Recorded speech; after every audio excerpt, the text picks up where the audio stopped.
Okay. Okay, right. Yeah. Hi everyone, Michael Alfaro. We're live here on the border of Cambodia and Thailand, and since the peace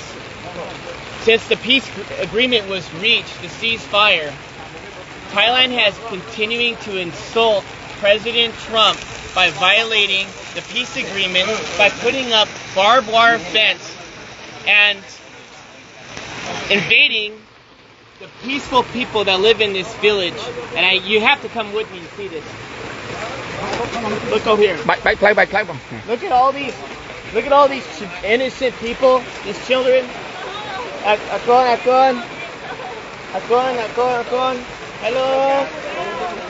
Look at these children here. These children want peace. These children deserve peace. The Thai forces are saying that Cambodians are a threat. The Thai forces are saying that they feel the Thai forces did. Wait until President Trump sees it. Thailand, just wait. You think you're the boss? Wait till the President of the United States finds out exactly what happens on the border. And what did they do? They came here to this village. They built this wall here, the barbed wire fence entire, with guns facing downrange at these young, poor people that are just living outside in the rebels. Thousands of them have now been displaced. Their homes have been taken away. Their schools have been like this before. I was there when the box withdrawal of Afghanistan, pulling the Americans out. When the fall of Kabul happened, I saw threats. What you see here in Cambodia is not a threat. You see love, you see compassion, you see people, you see a community, you see a country that chooses peace before war.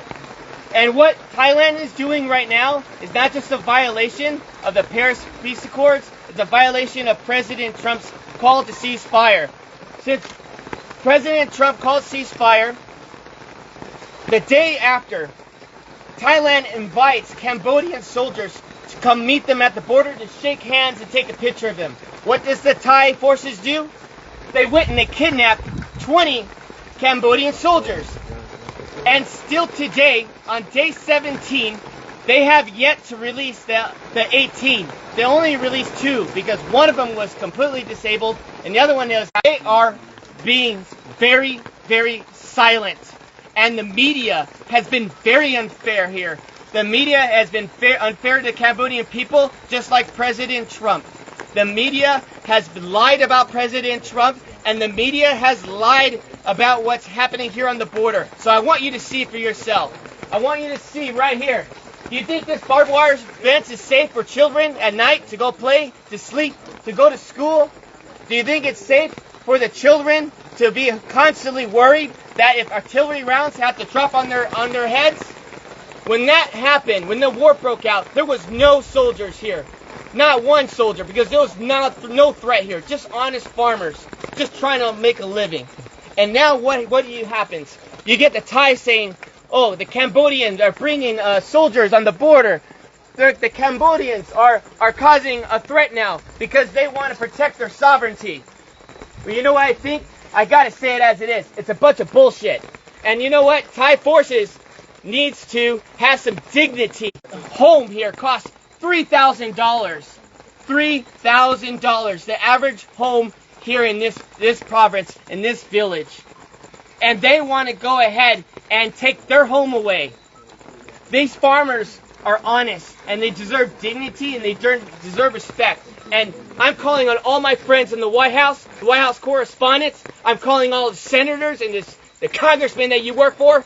That I understand. We're all focused on Russia. We're all focused on trying to get a peaceful resolve there in Ukraine. We're all focused on Israel. But I'm telling you, as Michael Alfaro, you need to pay attention here what's happening on the border between Thailand and Cambodia, because I don't know how long Cambodians can hold on to peace and be resilient while Thailand continues out. I wouldn't want to be in that room. Because President Trump demands respect. He does not want to build your nation. He wants everybody to keep their nation. He wants everyone to be free and peace and harmony and respect. And what Thai people are doing is not okay. And this general, he's drunk on power, and all he wants to do is pretend that he's the king of Thailand. And that is not okay, to kill innocent lives for his own political gain. And I'm going to call it as it is. They need to tear down this wall so the children had more leaders like that. This world will be a safer place. But unfortunately it's not, because we have Thai aggressors that doesn't believe in peace. They choose war. And I'm here to tell all my friends that invest in Thailand, you need to knock it off no more. We need to call for a protest immediately. And we as a U.S. body needs to call for action. Thailand needs to be severely punished. I think the trade war should take a significant role as they continue to violate the Paris Peace Accords. They continue to violate President Trump's call to cease fire, and enough is enough. These children, hopefully, these children can find a way where they can sleep well tonight in this rain, where they can sleep well. Their homes are no longer homes. They have tents. We have to do something. The world has to get serious, and the world has to stop being politically correct. And we must act now before this turns into a genocide. Because since 1979, Cambodians have endured not one genocide, but two genocides, killing 3 million people and even killing 8,000 people in Ghost Mountain by the Thai forces. And so I'm asking all of you friends, family, Facebook, share this message and let them know that Michael Alfaro is not okay with this, and I know all my friends are not okay with this. This is the most inhumane thing I've ever seen. And I'm going to continue to investigate. I'm going to continue to see in my own eyes to protect your country by dropping a bomb on a Buddhist temple. Where was the threat? Was there a soldier in the area? Was there children playing with guns? Where's the threat? There was no threat. The evidence is on you. And you know what? If you say there is no evidence, well, I'm calling on Elon Musk right now. Pull the satellite imagery.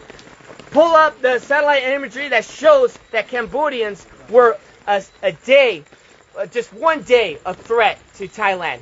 I guarantee you there's no evidence that exists. There's no evidence that exists. Because if there was, it would have been shown. And so what happened when the bombs were dropped, schools were destroyed, temples were destroyed, people had been displaced out of their homes. What happened was the crimes against humanity. We are not only just going to interview the 18 prisoners, you need to immediately release them. The ICC, this is the reason why President Trump pulled out of the International Criminals Court. Because you have no backbone for any decency in the world. Because if you did, you would press charges not on Netanyahu, you would press charges on Thailand for doing this to children, putting walls up on their soil. Came from. But it got my attention. I called some friends and everyone was afraid to go to Thailand and Cambodian border. Everyone was afraid. So I said, no, I'm going to go myself and I'm going to figure it out. I also want to say this one more thing. Thailand wants to go and make the accusation that there are mines and ordnance that these Cambodian soldiers are planting. That is a lie. Everybody knows since 1970, United States has dropped these ordnance here, and it's always been here. Everybody knows you come in the country 7 years old, he tells them to go and search these fields, and the Thai soldiers end up stepping on a mine, and they hurt themselves, and they end up killing their own men. And now they want to turn around and blame it on the Cambodians. Well, where's the evidence? Look at the animals. All of you, please, there's cats in here. There's neighborhood cats. You were seeing it through the tires.